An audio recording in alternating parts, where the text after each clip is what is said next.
I exposed my parents' disgusting plan to steal my dying stepmom's money after everything she did for us, and now my family is in ruins, but I don't regret a single thing. My 17F stepmother Jane is a wonderful, wonderful woman. She and my father got married when I was 4, and she's been a rock in my life ever since.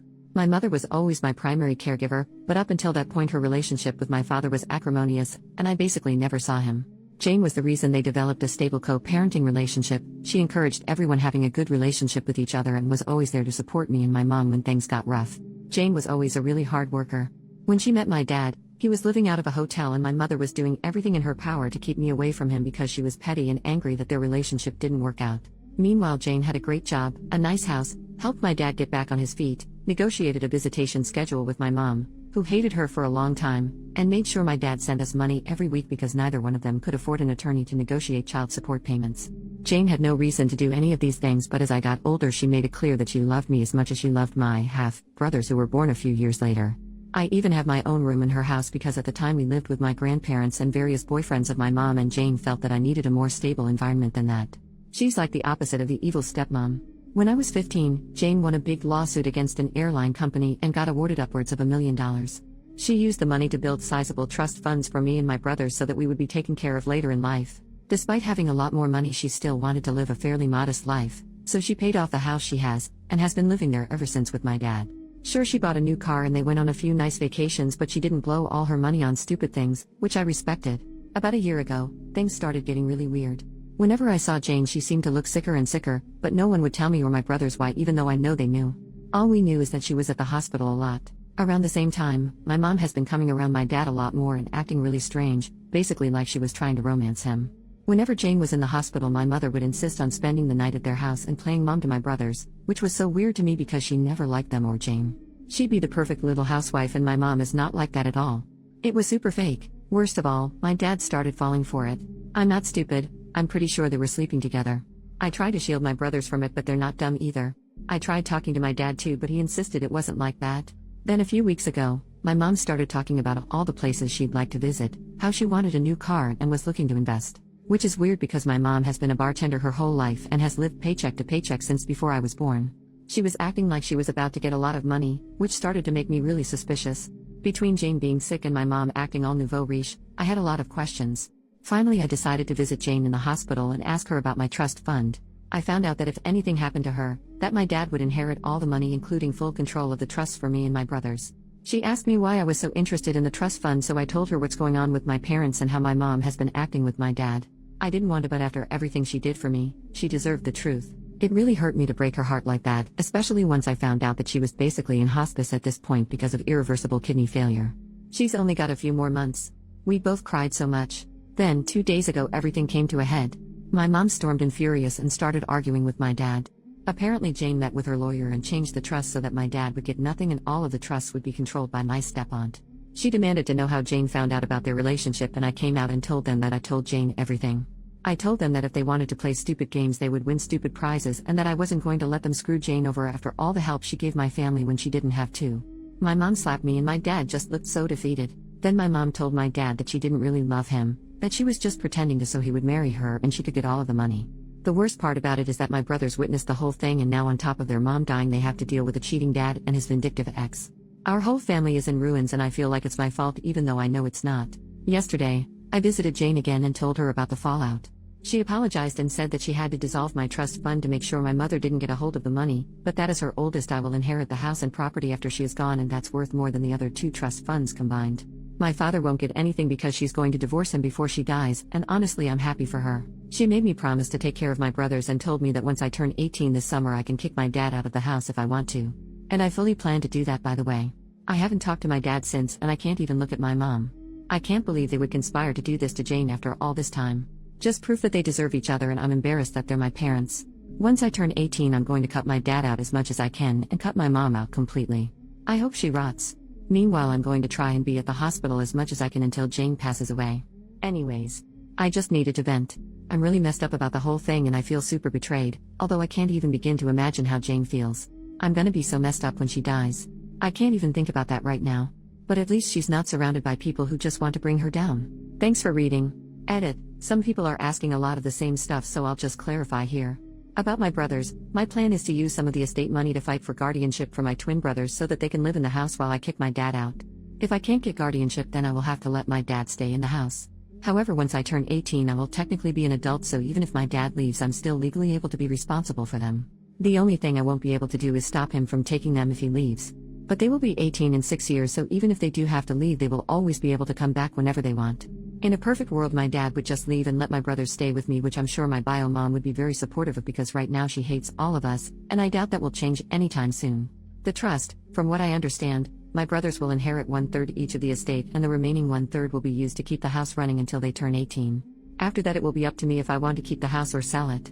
At that point, my brothers will still have money left in the trust, so they can branch out or do whatever they want. Otherwise, I will not sell the house and just pass it on to them, or keep it and maintain it myself, and they can just stay with me as long as they need to. Edit to the edit. So I just spoke to Jane, and she told me that the reason she dissolved the trust is because originally it was going to be split 3 times between us kids, and my dad would inherit the house. She dissolved my third and switched it over to make it to take care of the house maintenance, and instead put the house in my name so my dad wouldn't get it. Plus, by doing that, at least financially, I would be getting a much bigger share. The house is worth about 1.5 times the amount of my brother's trusts. I just wouldn't be able to do anything with it until my brothers are 18, which I'm totally cool with. Sorry if I don't have a better answer, but I'm just trying to translate what she told me. My parents, the big fight happened on Sunday, and I haven't spoken to either of my parents since. I think they're both at my mom's place right now, but that's fine with us because we're all still mad at them, so they can stay gone for all we care.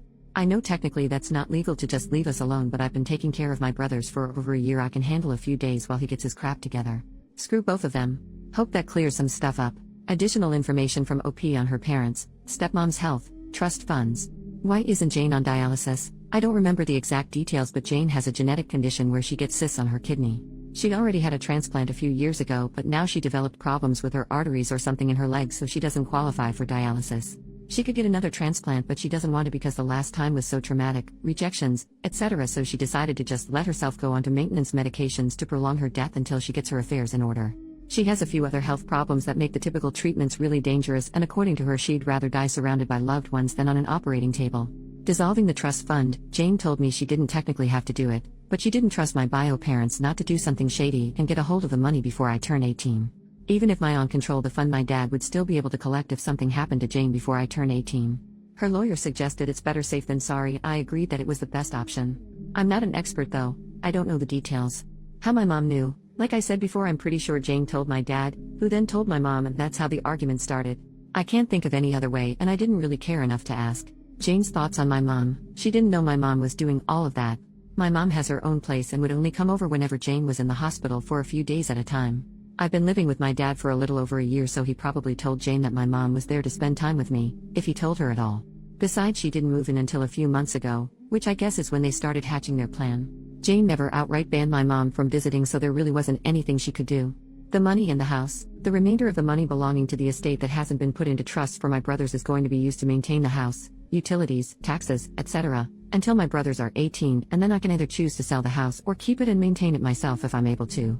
I plan to go to school in that time and get a better job with the goal of keeping the house, but if I can't, then I have the option to sell it. Not that I will, but that's how it was explained to me. First update, 3 months later. Hi guys, it's me again. A lot of you asked me for an update on my situation with Jane and my family, so I've come back with a few things that have happened since I initially posted. I will try to organize this in a way that addresses the major points of last time. Jane is still alive and doing surprisingly well considering the circumstances.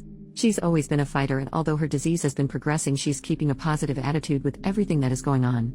She says she's grateful that she was able to see everyone's true colors before she passed, so she could go into the next life knowing the truth. We have become so unbelievably close in the past few months, and it's getting harder and harder to know that she's getting close to the end. She doesn't ever talk about it though, and I know it's because she doesn't want to hurt me, but we both know the situation, so we're just making the best of our time.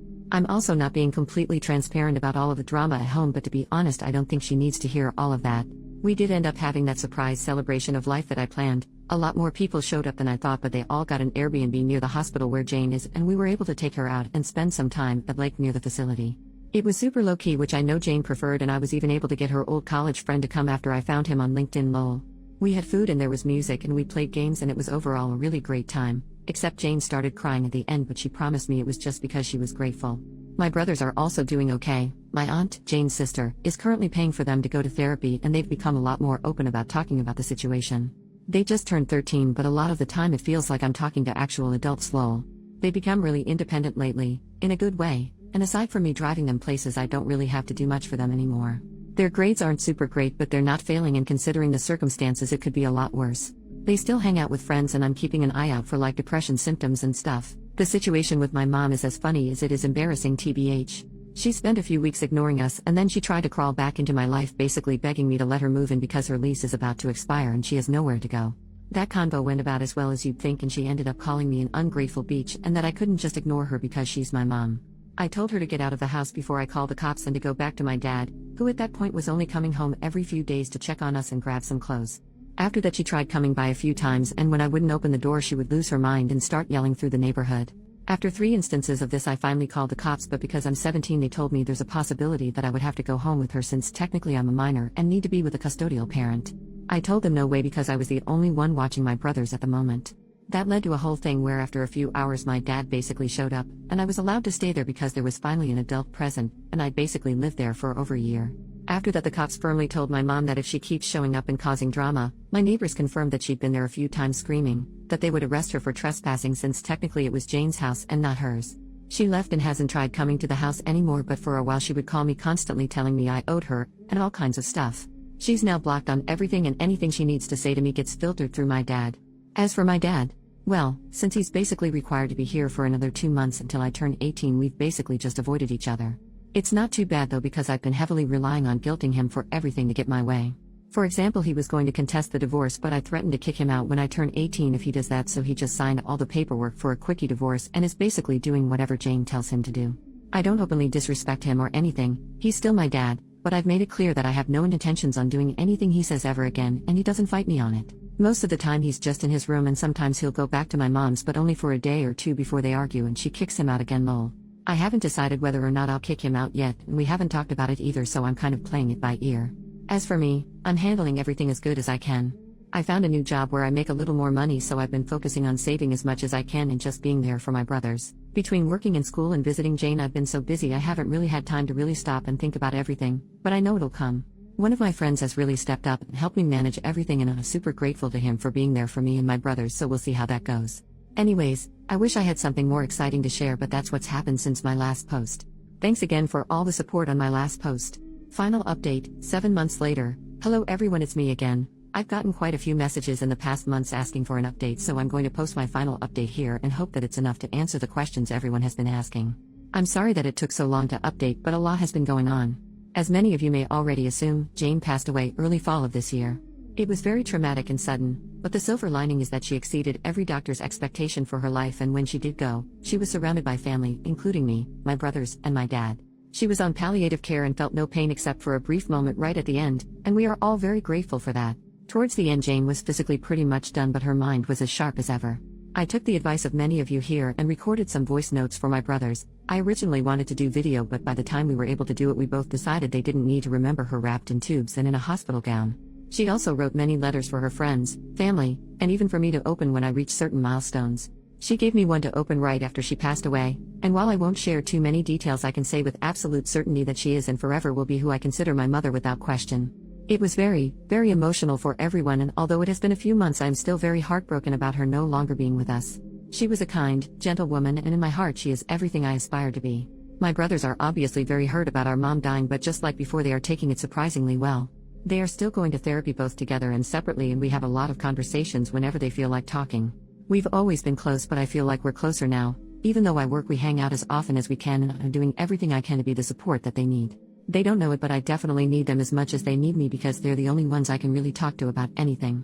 Ironically, now that our family glue is gone, we're pulling together stronger than before. My dad and I mended the fences, so to speak. We went to a few therapy sessions together where he took full responsibility for his behavior, and I've forgiven him as much as I can, especially since he eventually started doing everything he could to be there for Jane at the end, even though they still went through with the divorce. He's still living with us and things are a little tense, but they're much better than before. He's my dad and I love him, but he was also broken by Jane's condition and he wasn't able to cope in a healthy manner. Her dying really brought some light into his eyes, so to speak, and now he's really stepping up to be the man he was supposed to be. A lot of people commented saying too little too late, but again, he's my dad, and for my own mental health I have chosen to forgive him. As far as I know, my bio mom pretty much vanished off the face of the earth when I turned 18. She tried a few times to convince me to let her live with us, but I wasn't having any of it. Even my dad told her he's officially done, and after we all blocked her on everything, she stopped reaching out. She doesn't have any relatives who talk to her, so I don't have to worry about that, but I did hear from people who follow her on Facebook that she has a new boyfriend that she's living with. I don't want to stalk her or anything, I really don't care. She hasn't come to me with any kind of apology, so to be honest, she can get bent. It's a little hard for me to think that she'd just walk away the second I turned legal just because she didn't get any of Jane's money, but oh well, true colors and all that. Guess 18 years was too long to pretend to care. I'm just so angry with her, I don't want anything to do with her anymore. Maybe that will change one day, but I'm not holding my breath. As for me, I'm doing pretty okay. I decided to take a year before I start college to handle all of this bull crap, and I'm still at my same job, so I'm saving up money wherever I can. My friends have all been great supporters, and I'm so grateful for everyone, especially you Reddit folks, who have been checking in on me and making sure I'm okay. I'm taking things one day at a time, and that's been working great to keep me focused. My goal is to go to college next year and study journalism, but I'm playing it by ear. I can always go back to school, but right now my family needs me, and if that takes longer than a year, then so be it. Thank you everyone, this will be my last update, and I very much appreciate all the love and support you've shown our family. Jane, I know, was very grateful for all of you too, and all I can say is hold your loved ones tight and be careful of anyone who seems too good to be true. Much love and blessings to you all.